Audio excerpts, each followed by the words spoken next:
What about athletes? What about like? First I want to say this. I have a real.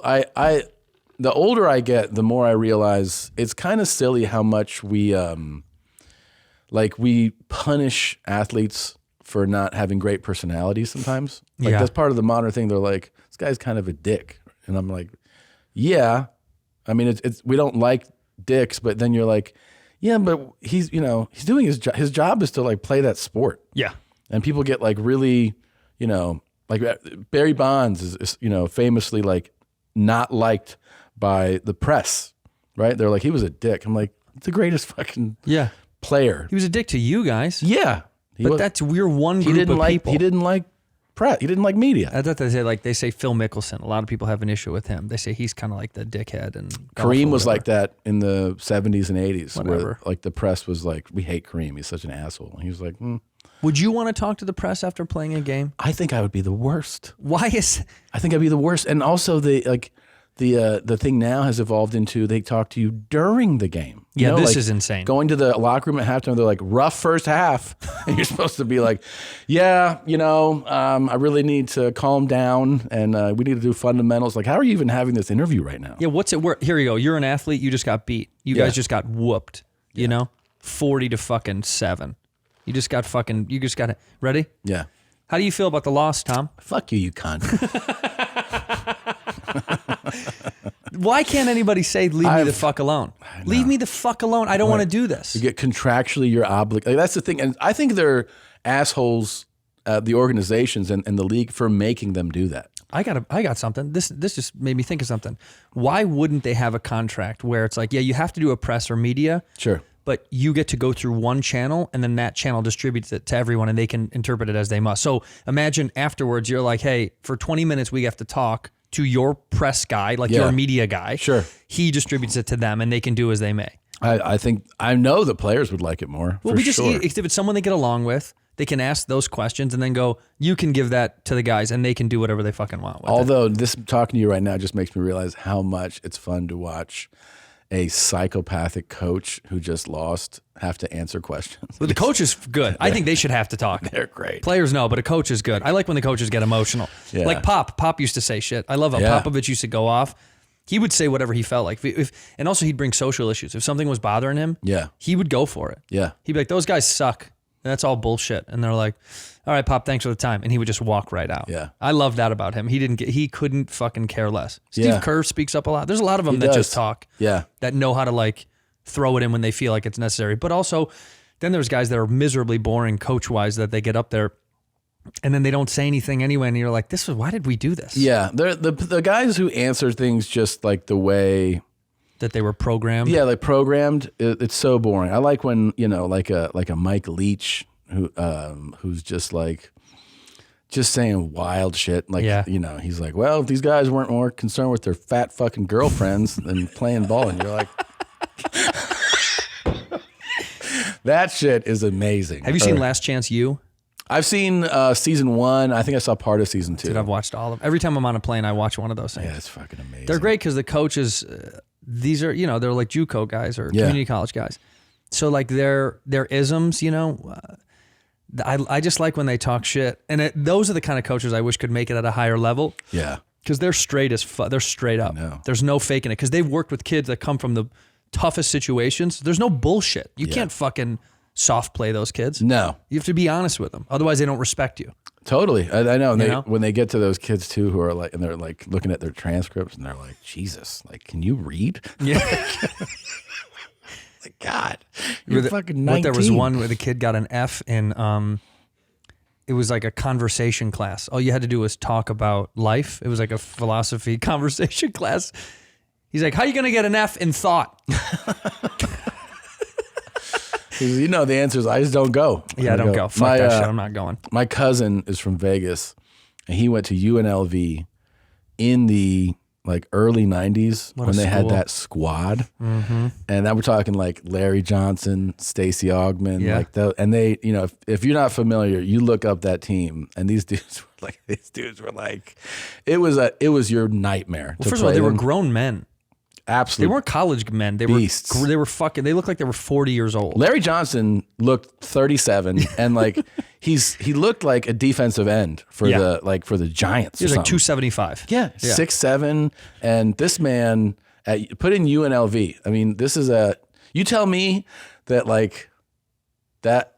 that's a college kid, like.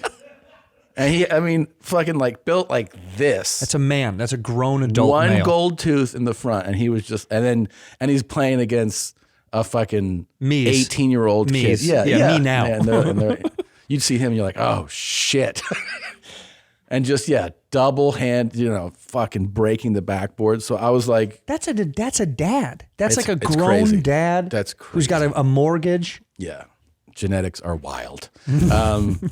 But I was like, you're in class? He goes, yeah, I had Stacey Augmon in a class. And I was like, what was that like? He goes, he came one time. He goes, he came one time. He sat with his feet up on another desk and was just like lounging. And he goes, and we never saw him again. And I'm like, and because that was Coach Tark. Yeah. He used to bite the towel. Yeah, that's right. Right? And a famous players coach, they would say. He would go to the professors and be like, this kid's passing. Yeah, do the right thing. Yeah. Do the right thing or you're fired. Yeah. They're like, but I've been here for 15 years. It doesn't fucking matter. I don't give a shit. It's Stacey Augmon. And this is Las Vegas, and I'll have your fucking neck broken in the desert. Yeah. I think that it is wild to think that like there's this argument still about, like, I'm pro pay to play. Yeah. I'm big on that. I think give those kids the fucking money. You're robbing them anyway. When people are like, their education is what they're getting out of it. It's like, dude, they don't fucking need that. Okay, you old man. Shut up with that shit. Shut the fuck up. Give these guys money. And also when someone complains about them having help, like they're like, oh, but they get help to get through classes. Yeah, because their whole life is working and training for a thing. Yeah. You don't have that at all. You don't do shit. Yeah. Yeah, you should go to class. They have so many other priorities. So they're balancing all this stuff. Of course they shouldn't go to class. They should have to go to class a half as much as you because they do twice as much outside of it. And here's the thing. The world is full of regular folks and then outliers and like people who have like incredible skills. Like I was just in Cincinnati. I hung out with Joe Burrow, Joey B. Yeah. The Bengals quarterback. And I'm thinking like, you take a kid like that when he goes into LSU, right? And think about the impact just financially he has on not just that team, the school, the market, what it does, like how many more people are watching those games on TV, what that Heisman does. And you go, this is generating millions of dollars. Tens and you want to go, too. Yeah, but we just got you a fucking degree. So free. It's like, who gives a fuck? Fuck out of here with that. Yeah, get the fuck out of here. You are generating, you do start to realize what that does for like even a city. Yeah. Like that, just for the city itself, it brings the name changes for people culturally. It becomes like, I think Cleveland was always this joke, the Browns, people always have a joke about Cleveland Browns, especially because being from the Midwest. But straight up, Baker Mayfield did a thing for Cleveland. Yeah. Like it's got a thing now. There's a thing about it now that you're like, they're not the Browns of old. Right. Do you know what I mean? And now they're like, hit the bricks, dude. We don't need you. I know. It's fucking crazy.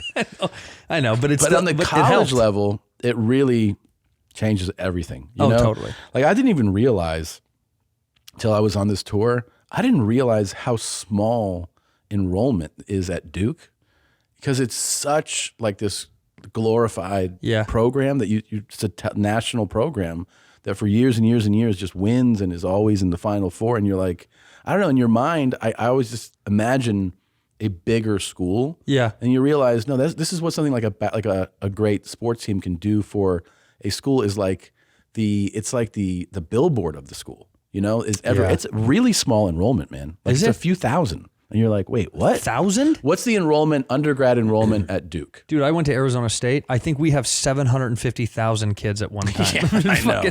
That will take everybody. Although I did hear someone recently say they didn't get into ASU. 6,700 kids. 6,700? Yeah. That was one of my classrooms at Arizona State. Yeah. That was one lecture hall. That's the whole fucking school. Holy shit. Like that's like a large high school. Yeah. Well, like in Miami, that's like a fucking big high school. How many high school? My high school was like 4,000. Yeah, so it's not that much bigger, man. Wow, that's fucking crazy. Where'd you go to college? Fucking the biggest, baddest school in the land. U? Lenore Ryan College. Lenore Ryan in North Carolina? How'd you know? Is it really? Yeah, that's where I went to school, yeah. Did you really? That's where I went to school. How do you know that? Have we talked about this? We could have. I'm very My well known. stepdad's from North Carolina. Oh, that's probably why you know. But he's from by Hickory. You know Hickory. That's where Lenore Ryan I know. is. Yeah. Wait a minute. How the fuck did I never know this? You went to school there? I went to school in Hickory. And there's a really interesting story as to why I went there. I did not get into any other school that I applied to. I mean, 0. Ooh, mommy, did you enjoy that highlight? Why don't you have more fun? Click around. Click here, or here, or here, or here, or here. Look, try it out. Have more fun. Why don't you subscribe? That way, every time a video drops, you can be notified. You're not going to miss a moment of denim, okay? Try it out. Be her.